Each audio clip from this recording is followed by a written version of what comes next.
The story begins in a modest, aging neighborhood where a tight-knit group of senior citizens live, each struggling to maintain their dignity as they battle the challenges of aging. Their world is a blend of nostalgia for days gone by, coupled with the stark realities of growing older in a society that often ignores them. The elderly residents are quietly confronting their fears, mounting medical bills, isolation, and the gnawing realization that their best years might be behind them. The heart of this community lies in a humble but cozy senior living complex, where the laughter of bingo nights, the sound of shuffleboard matches, and the scent of home-cooked meals form the backdrop of their daily lives. But then an unexpected announcement sends ripples through the community. The government unveils a new initiative that promises to redefine their golden years.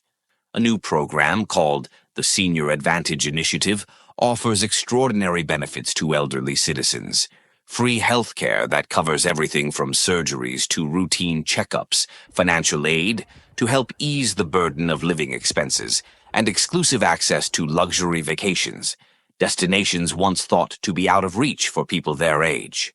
The excitement in the air is palpable as the seniors gather in the community hall to discuss the announcement. They have lived through countless political promises that were never followed through, so the idea of receiving benefits, this lavish, feels like a rare stroke of luck. Among the crowd, we meet Dorothy, a fiery widow who has spent the past decade taking care of her ailing husband, Fred, a gruff, retired soldier who spends his days lost in memories of past glory, Lily, a soft-spoken artist who has always felt overlooked by society, and George, a widowed man with a mischievous sense of humor who has recently grown frustrated with the limits of old age. As they learn more about the initiative, their emotions range from hope to disbelief. For the first time in years, they feel seen by the world beyond their community. George jokes that he may now be able to live out his dream of traveling to Paris, while Dorothy daydreams about the financial relief she could receive to finally fix her leaky roof. In a rare moment of camaraderie, these ordinary seniors allow themselves to believe in the possibility of something more. Their lives, once defined by struggle and quiet sacrifice, seem to have a new path forward. They're not just living anymore, they're being rewarded for their years of loyalty to society. But this excitement is tempered by an unsettling feeling that something doesn't quite add up. As the seniors dig deeper into the fine print, they notice something that everyone else seems to have missed. Fred, always the skeptic, is the first to raise the alarm. The benefits, although generous, come with conditions that are vague, scattered throughout pages of legal jargon.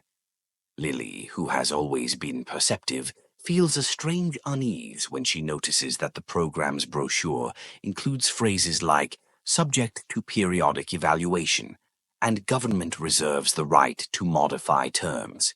It's as if the benefits are not a gift, but a contract. Soon the group realizes that the true cost of these benefits may not be what it seems. Dorothy, who once prided herself on being sharp, finds herself suddenly overwhelmed by a sense of confusion after reading the documents. Fred becomes more agitated, suspecting that the initiative may have hidden motives.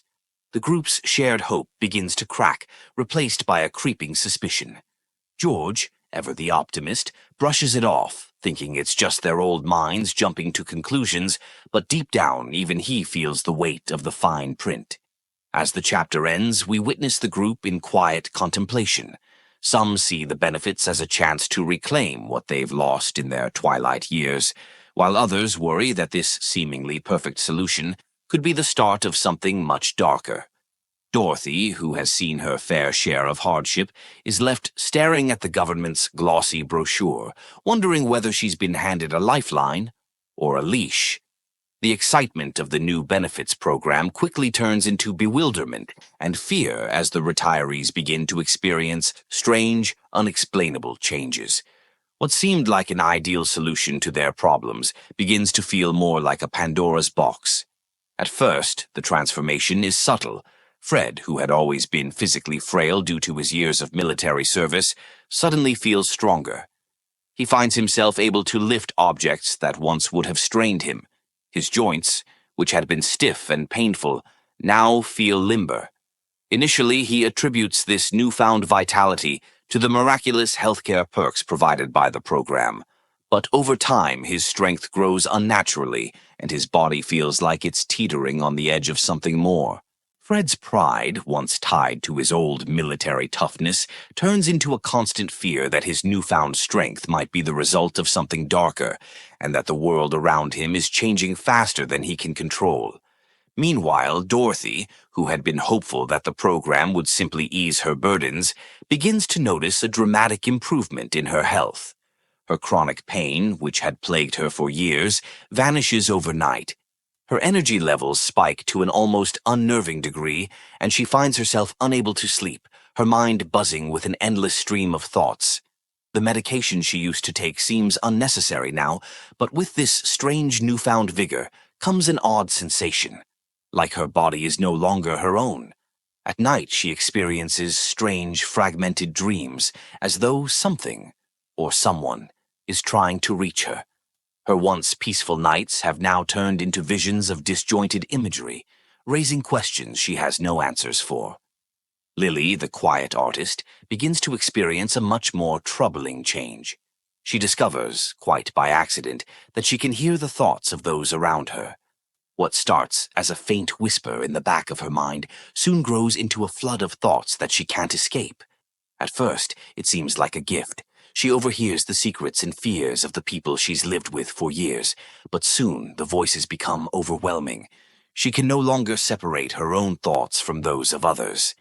This newfound ability is both a blessing and a curse.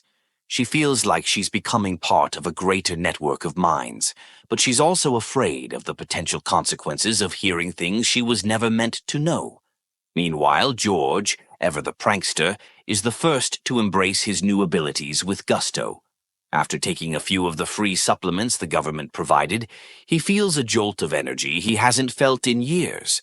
The sharpness of his mind is enhanced, his wit is quicker, and his memory seems flawless. He starts to recall minute details from decades ago with vivid clarity, and the endless maze of forgotten names and faces begins to resolve in his mind like a mental puzzle being solved. But the more his mind sharpens, the more paranoid he becomes. He starts to wonder if his mental clarity is actually a trap, if this sudden ability to recall every detail is somehow a means of monitoring his every thought. The group begins to meet in secret, to share their experiences, and what they uncover sends shockwaves through their once peaceful community. Fred is the first to voice the unsettling thought. The benefits they received seem less like the generosity of a caring government and more like an experiment. These powers, healthier bodies, enhanced mental faculties, and strange abilities are not random gifts. They feel calculated, and as the seniors start comparing notes, they realize that none of them have experienced the benefits in the same way. Lily, whose newfound telepathic abilities are the most disturbing, becomes the most vocal in her suspicions. She presses the others to investigate the fine print once again, suggesting that the program might be more than just an initiative for senior well-being. The group, reluctant but curious, begins to research deeper into the legal jargon. What they uncover is chilling. The government's initiative does indeed come with a clause about enhanced capabilities for its participants. The benefits seem less like free perks and more like the fine print of a contract that locks them into a dangerous agreement, one that changes who they are at a cellular level. As the chapter progresses, they begin to question if these benefits are actually part of a broader agenda. Dorothy becomes obsessed with uncovering the truth, working late into the night, poring over every piece of information she can find. Her dreams grow more vivid, and one night, she dreams of a figure, a shadowy presence telling her that the true purpose of the program is still hidden. She wakes up in a cold sweat, unsure if what she saw was a vision or a warning. With growing concern, the seniors try to control their newfound powers, but it becomes increasingly difficult. George's playful attitude starts to falter as his paranoia intensifies. He believes that they are being watched, that the government is aware of their every move. He begins to act erratically, pushing the others away with accusations of betrayal. The cracks in their unity begin to show. Some, like Fred, argue that the program may have been a stroke of luck, while others, like Lily, fear that they are being manipulated. The question now is no longer whether they are being watched. It's what the government plans to do with them once they've changed beyond recognition. The feeling of being under constant surveillance begins to gnaw at them, and they're faced with an unnerving choice: confront the truth or continue to enjoy the perks, however dangerous they may be. As the group of retirees continues to unravel the mysteries of their newfound powers, their once strong unity begins to fracture. What began as a tight-knit team of allies committed to uncovering the truth becomes a battlefield of conflicting interests, mistrust, and dangerous secrets. The government's dark plot has already planted the seeds of division within them, and now these seeds begin to sprout. The most immediate tension is centered around Margaret, the charismatic leader of the group. Initially, she had been the one to rally everyone together. Her calming presence, sharp mind, and ability to speak convincingly made her the natural leader. But as time passes, Margaret starts behaving oddly. Her decisions seem more self-serving, her explanations become less coherent, and her once clear loyalty to the group begins to falter. She's increasingly withdrawn, avoiding questions about her own mysterious benefits, and she begins to make decisions that seem to undermine the group's trust. It's Fred who first notices the change. He observes Margaret late one evening, sitting alone in her room, speaking quietly to someone over the phone. His suspicions grow, and when he confronts her, she denies everything, but her nervousness is palpable. Fred's distrust of her grows, and his old military instincts kick in. He starts to question her every move. Meanwhile, the gentle Lily, who has always been the quiet artist in the group, begins to change as well. Her mind-reading abilities, once a source of unease, have now become a tool for manipulation. As her telepathic powers deepen, she finds herself able to influence the thoughts of others. At first, she uses this ability to calm and reassure her friends, trying to keep the group together. But soon, her powers spiral out of control. The lines between helping and controlling blur. In the midst of a heated argument, Lily subtly manipulates Dorothy's thoughts, pushing her to agree with an idea that she had previously rejected. George, who has always been the prankster, finds himself on the defensive. His sharp mind is now a double-edged sword, constantly alert to every subtle shift in the atmosphere, every glance between his friends. His once playful demeanor turns dark as he begins to suspect that someone in the group is working for the government, manipulating them from within. His paranoia drives him to desperate measures, and he secretly begins conducting his own investigation, trying to uncover who among them might be the mole. The breaking point comes when Margaret reveals a shocking secret. She had been approached by a government agent before the program began. She had been promised protection for her family if she agreed to assist with the program in a leadership role, acting as a guide for the other seniors. It is revealed that her mysterious powers, intuitive knowledge, the ability to influence people's emotions, and even control the atmosphere around her, are not just a result of the program's benefits, but the result of a specific enhancement she was offered in exchange for her cooperation. The group is stunned. Margaret's betrayal cuts deep, especially since she had been the one to inspire trust and hope. She had lied to them. But what's even more shocking is the revelation that her actions might have been orchestrated by the government all along. She had been working as an informant, feeding them information about the group's progress while subtly steering them toward an unknown goal. Fred is enraged. His loyalty to the group runs deep, and Margaret's deception feels like a personal betrayal. He leads a revolt, demanding that she leave the group and sever all ties with the government. But Margaret's hold over the group is still strong. Her powers, still largely mysterious, allow her to sway several of the seniors to her side, creating a divide. Some believe that Margaret's actions were justified, that she was merely trying to protect her family, while others see her as a traitor who has sold out her friends. The chaos only deepens when Lily, disturbed by her own growing abilities, starts suspecting that there may be more to Margaret's betrayal than meets the eye. Could the government have manipulated Margaret into her role, controlling her as they are controlling the rest of them? But Lily also begins to question her own motivations. Has she too been corrupted by the power she wields? When she uses her abilities to influence George into believing that he should not trust Margaret, a subtle shift occurs within her. She realizes that her own actions might be just as manipulative as anything Margaret had done. In the midst of these tensions, the group begins to splinter. Some want to confront the government directly, to break free from the program's control and expose the truth. Others, however, believe that their new abilities offer a rare chance to leverage power in a world that has long forgotten them. The idea of using their powers for personal gain becomes a seductive thought for some, particularly Fred, who begins to embrace his physical strength and newfound abilities. He begins to see the government as a force to be reckoned with, not something to fight against. As the lines between right and wrong blur, it becomes clear that the group is no longer united. Dorothy finds herself torn between loyalty to her friends and the growing fear that they may be walking down a dangerous path. George, ever the skeptic, digs deeper into the government's history, uncovering connections to military and corporate experiments, all suggesting that they are just pawns in a much larger, more sinister scheme. The chapter ends with a dramatic confrontation in the middle of the night. A storm rages outside, mirroring the chaos within the group. As the thunder cracks and the wind howls, Fred, Lily, George, and Dorothy face off against Margaret, who is now fully aligned with the government's agenda. The battle is not just physical, it's ideological, emotional, and psychological. They must each choose. Will they hold on to their humanity, or will they give in to the power that threatens to tear them apart?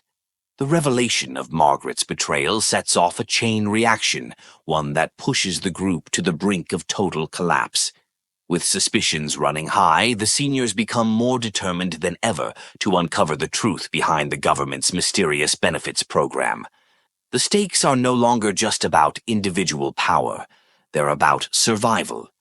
The group knows they must fight not only against each other, but also against a faceless and powerful enemy that controls their every move. Fred, ever the skeptic, begins to piece together the fragments of information he's gathered. His deep dive into the government's operations reveals a horrifying truth. The benefits program is not just a welfare initiative for the elderly, it's a covert operation designed to create superpowered soldiers, an army of enhanced individuals who will be used in a global conflict that no one could have predicted. These powers weren't gifts. They were engineered through biotechnological experiments designed to alter the very DNA of those who participated. Fred shares his findings with the group, though many are still reluctant to believe the depth of the conspiracy. Lily, whose mind-reading abilities have only intensified, begins to hear fragments of government communications, intercepted thoughts from agents that are involved in the program. She uncovers unsettling truths that even Fred's research hadn't touched upon. Lily realizes that these experiments were not confined to their group alone. There have been other phases of the program, phases that included younger participants and worse, many failed experiments, which resulted in numerous casualties, and those who survived were deemed disposable. Desperate for answers, Dorothy, the quiet yet tenacious member of the group, manages to hack into the government's encrypted database. She uncovers files that reveal a staggering amount of data on the seniors who have participated in the program. The files suggest that they were chosen for their physical vulnerabilities, old age, health issues, and a lack of support systems, making them perfect subjects for testing. The program's true purpose was never to care for them, it was to exploit them. They were guinea pigs, and the promises of benefits were nothing more than a facade to keep them docile and compliant. However, as Dorothy digs deeper, she uncovers something even more chilling. She discovers that Margaret had been involved in an earlier phase of the experiment, long before the public rollout. A classified document reveals that she had been part of a beta test years ago, where the first group of seniors received the enhancements. But that phase failed, horribly. The participants' powers grew too uncontrollable, and many were either killed or abandoned by the government once they became liabilities. Margaret, however, was spared, and has been living with the consequences of this failed experiment ever since. This revelation is a turning point for Margaret. Guilt and fear consume her as she begins to realize just how far the government's manipulations have gone, and how much they have affected her. She confronts Fred and the group, admitting that her role in the program was far more complicated than they realized. Her family's safety was just a small part of the larger picture. She had been promised that she would be the one to guide the new generation of recruits, but in reality she was merely a tool to keep them in line. The government's real agenda was far more sinister. The ultimate goal was to weaponize the elderly and use them as pawns in a global power struggle. Their powers were never meant for good.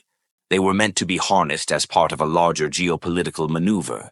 Each enhanced senior was a soldier in the making, meant to be deployed in a future conflict that would reshape the world order. But the secrets don't stop there. As Lily continues to probe the government's communications, she stumbles upon a private conversation between two high-ranking officials. They mention a project code-named Elderstorm.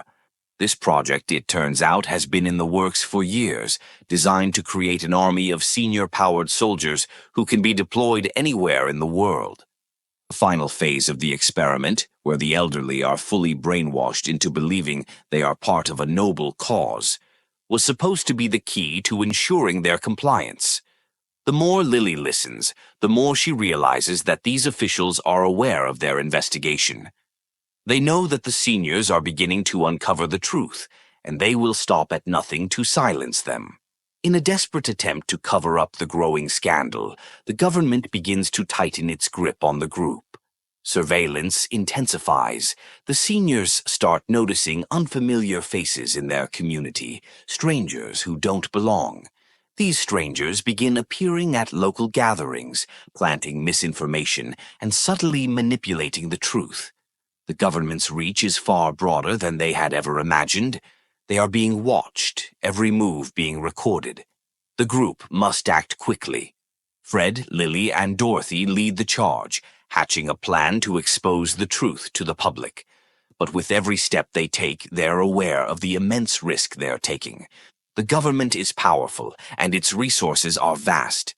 But the seniors' newfound powers, though unstable, may be their only chance at survival. They've become something more than they ever expected, more dangerous, more powerful, and perhaps even more expendable. The chapter culminates in a dramatic scene. Fred and Dorothy are ambushed by government agents in the middle of the night. The streets are eerily quiet, the air thick with tension. Just when it seems like the agents have the upper hand, Lily, using her mind-reading powers, is able to intercept their thoughts and direct George, who has been training to use his powers more effectively, to launch a surprise attack. But the cost is high. George's powers have reached an unstable peak, and he is barely able to control the intensity of his abilities. The attack is chaotic, leaving Fred and Dorothy injured, and Lily barely able to contain the barrage of mental voices bombarding her mind. As they retreat to the safety of their hideout, they realize that they've crossed a line that they can never return from. The government will stop at nothing to regain control, and now the seniors' only choice is whether to keep fighting or surrender to the inevitable. The clock is ticking, and the stakes have never been higher. The seniors have spent weeks fighting back against the government's suffocating grip, exposing secrets and uncovering hidden truths. But with every victory, the cost becomes more evident. Relationships fracture, and the emotional toll on the group is visible. Some are filled with hope, while others are racked with guilt or fear. Each person is grappling with their own moral dilemma. Should they fight to expose the truth? Or should they embrace their newfound powers and join the government in its grand design? Fred, now more of a hardened leader than ever, knows that the only way to stop the government's plan is to take down the system from within. Yet, he understands that this would require more than just fighting the government. He would need to sacrifice everything he holds dear. The question is, would the government even allow them the luxury of choice? Every move they make seems to push them closer to a final confrontation with the shadowy powers behind the program. Lily, whose mind-reading abilities have evolved to the point where she can intercept entire conversations from miles away, is torn. She hears whispers of more betrayals, of hidden agendas within their group. With her enhanced senses, she starts to suspect that one of the seniors may be working with the government, feeding them information or manipulating the group from the inside. The paranoia starts to chip away at the trust within the group, and tensions rise. Lily's abilities have turned from a blessing to a curse, as the constant barrage of thoughts threatens to drive her insane. One night, as they prepare to make their final stand, Dorothy uncovers a devastating revelation. George, once their staunch ally, the retiree with newfound destructive powers, has secretly been communicating with the government. At first, it seems like a betrayal too awful to fathom. George, after all, had been the group's protector, using his strength to keep them safe in their darkest hours. But as Dorothy digs deeper into the files, she realizes that George had been approached by government officials months ago, before they even knew what the program truly was. At that time, George was promised that if he helped the government bring the rest of them in, his family would be protected. In a shocking confrontation, George admits to his involvement, but reveals a heartbreaking truth. He never wanted to betray the group. He had been blackmailed into cooperating.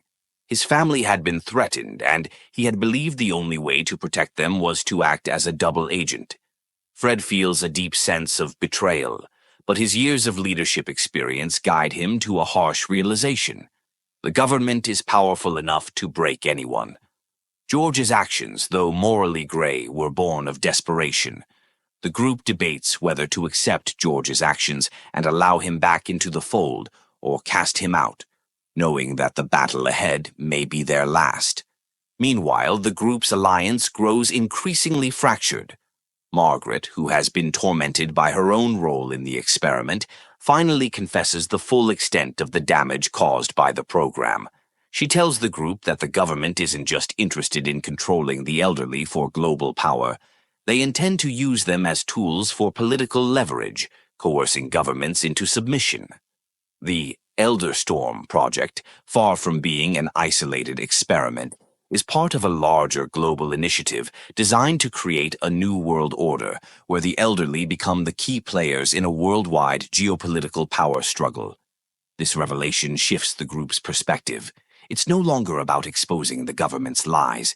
It's about stopping the creation of an entirely new world, one in which the elderly have been transformed into soldiers. As Fred, Lily, and Dorothy attempt to rally the group for a final push, the government's surveillance becomes even more pervasive. They are no longer just watching their movements. They are controlling the environment. Street lights flicker when the seniors pass by, and unfamiliar cars are parked outside their homes. The government's reach is so deep that they've infiltrated the local infrastructure, using technology to monitor every action. But the seniors have one advantage: their powers. While the government has underestimated their abilities, the group has learned to harness their new strengths. They no longer feel like victims. They feel like warriors preparing for battle. The final showdown takes place at a government facility deep in the heart of the city, a massive, fortified building where the program's masterminds oversee the project. As they approach the facility, Lily senses the impending danger through the whispers of government officials in her mind. She warns the group that they are about to walk into a trap, but they have no choice. The truth must be exposed, and they must stop the program before it spreads to other communities. They make their way through the facility, confronting government agents at every turn. Margaret, once a pawn in the system, leads them through secret passages, showing them the depths of the government's operations. As they reach the central control room, Fred finally confronts the mastermind behind the entire operation. Director Kane, a cold and calculating government official who has been orchestrating the experiment from the shadows. Kane reveals that the seniors were never meant to be free. They were always part of the plan to create the next generation of soldiers. But now the plan has evolved. The seniors are to be the foundation for a new, superior class of citizens, people who have the power to reshape the world. In a final, desperate bid to stop the project, Fred and Lily work together to hack into the facility's mainframe. But as they attempt to expose the government's secrets to the world, a bombshell is dropped.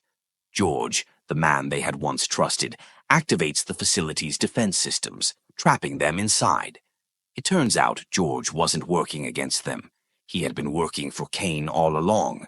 But instead of succumbing to their fate, Fred and Lily use their combined powers to take down the facility's security and release the classified files to the public. The final twist comes when Kane is revealed to be an artificial intelligence created to oversee the global operations of the project. The government had long ago begun replacing humans with AI, and Kane was the last of its kind. The group's attempt to expose the truth had finally toppled the system, but the cost was immense. The facility collapses, and Fred and the others are left in the rubble, unsure of the future. In the closing moments, the group, battered but not broken, walks away from the ruins. Their lives have been forever changed. They have exposed the truth and freed themselves from the government's manipulation. But they also know that they are now part of something larger, a new era where the elderly, once discarded, will play a critical role in shaping the world.